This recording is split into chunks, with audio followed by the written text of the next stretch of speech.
Now available in paperback and e-readers, Isis, Samurai Goddess.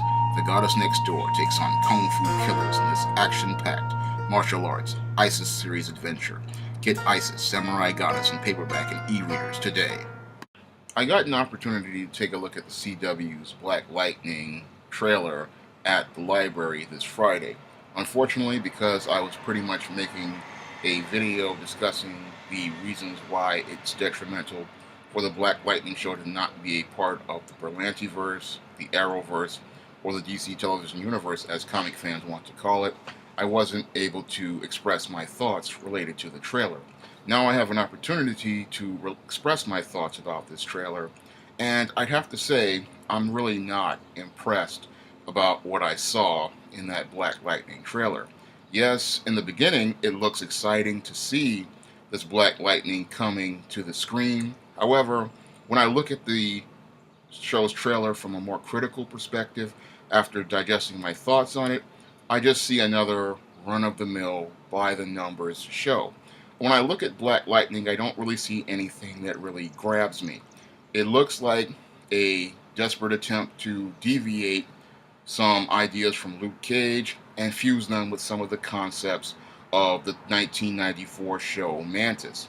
And when I look at the show, it just doesn't look like something that really grabs me and says, hey, watch this. Yes, the story does come from the comics, partially from the 1990s Black Lightning comic series, a little bit from the 70s comic series, and some from this 2000s cartoons, which featured Black Lightning and his daughters, which was brought into the 2000s comics, such as the Justice League, when Black Lightning was a part of the Justice League. And they do a nice job of fusing all these concepts together, but it just doesn't lead into anything that looks like must-see TV. When I looked at the trailer, yes, there were some positive things that I liked seeing. Like I liked seeing Jefferson Pierce being that father to his daughters. I liked seeing him be the head of his family. But a lot of other things in the show, as it relates to science fiction and fantasy, were just pretty much by the numbers. And one of the things that was by the numbers as it related to Black Lightning was the story. Now, the story starts out with Black Lightning being this hero who's aging and he's been defending his city, and then he decides in 2005 to hang it up and then raise his family. And as his daughters grow up into 2017, he then realizes that he has to go back into action because the gang he was fighting in 2005, the 100, are now back and stronger than ever. But when you take a really critical look at that story, it's just a really flat story. And it's really by the numbers. I mean, I look at this Black Lightning and the story that it has, and it's just like Netflix's Luke Cage. It's a guy cleaning up the streets. There's nothing really original or exciting about it. And when it comes down to black superheroes, it seems like there's only one type of bad guy they always give the black superhero, and that's the street hood. I mean, that's what they are doing with this Black Lightning, and that's no different than 1994's Mantis. And I'd like to think we could take characters to a whole nother level as it relates to African American superheroes. I'd like to think if we're going to create a series with an African American character, we could do better than a street gang. I mean, when I write superheroes, like my ISIS series, I have yet to put ISIS up against street hoods. I did put E-Steam up against some stick-up girls in a No Good Deed story, but that was about it. And I found other rogues to put the characters up against because I wanted to give the characters more of a challenge. For example, when it came down to Isis, she has pretty much taken on an Egyptian queen who was brought back from a statue with magic. She's taken on a Greek goddess in a cage match. She's pretty much taken on a cosmetics mogul in a story called The Beauty Myth. She's taken demons, vampire Dracula himself, whereas the East-Team character has taken on sorceresses, demons, and a demon pimp and some demon strippers. and a cookie crook. So if I can find a way to make the bad guys be a variety of different threats and different menaces, I'm wondering what's the problem with CW's writers.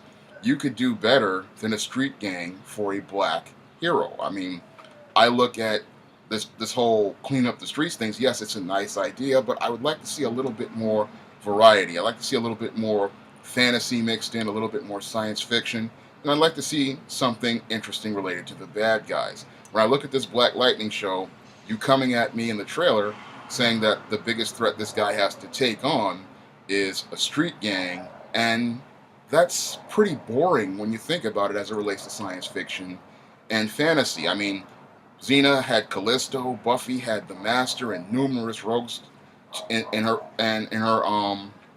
7 or 8 seasons, and there was variety. But when it comes down to black characters, all we get is street hoods. I mean, even Static Shock understood this. Dwayne McDuffie, when he was doing Static Shock, understood that you needed variety. And I'd like to think we could do a little bit better with the fantasy as it relates to black characters. But when I look at this Black Lightning show, it's just by the numbers. It's just boring. There is nothing really there to grab me. If anything, it looks like a way to capitalize off Netflix's Luke Cage and the success of that show, but they really didn't understand what made that show successful, because what made that show successful was the fact that not only did they show a positive portrayal of a black man, but they showed a really rich look into black culture, black history, and what it meant to be a black man. There was a lot more substance to it. And this is where I see a lot of parallels between, the 1970s when Marvel was making Luke Cage and DC was making Black Lightning. Because when Marvel was making Luke Cage, they really focused on really developing that character into someone who had a strong voice and was really a strong character. And when I look at Black Lightning, I look at his history, they originally wanted to create this character called the Brown Bomber, who was originally supposed to be a white guy who turned black, and then Tony Isabella and some people say Trevor Von Eaton came together and came up with this Black Lightning concept. Unfortunately, when it comes down to the Black Lightning character, he's a pretty shallow character overall. Yes, he has ties to Superman and the Outsiders, but his story just hasn't been a really, really strong one. Outside of being a black character, he really hasn't been that interesting of a character. And that's one of my other fears as it relates to this show, because I look at this show and what they showed me in the trailer really wasn't enough to really excite me and really grab me about this show. It looked interesting, but there really wasn't that spark to pretty much electrify someone and get them really excited about this show coming up as a mid-season replacement in either the spring of 2018 or whenever the CW decides to put it on the schedule. When I look at the way they pretty much set the trailer up, the way they're marketing the show, I'm not really seeing anything that's going to get me super excited about Black Lightning, the television series, just like it's hard to get excited about Black Lightning, the comic book. If you really like this channel, you can donate to it by clicking the link to the Patreon in the description box. And if you want to try some of the ISIS series books, you can do so by clicking the link to the Amazon.com link in the description box. That's all I have to say for this video. You can comment, rate, and subscribe.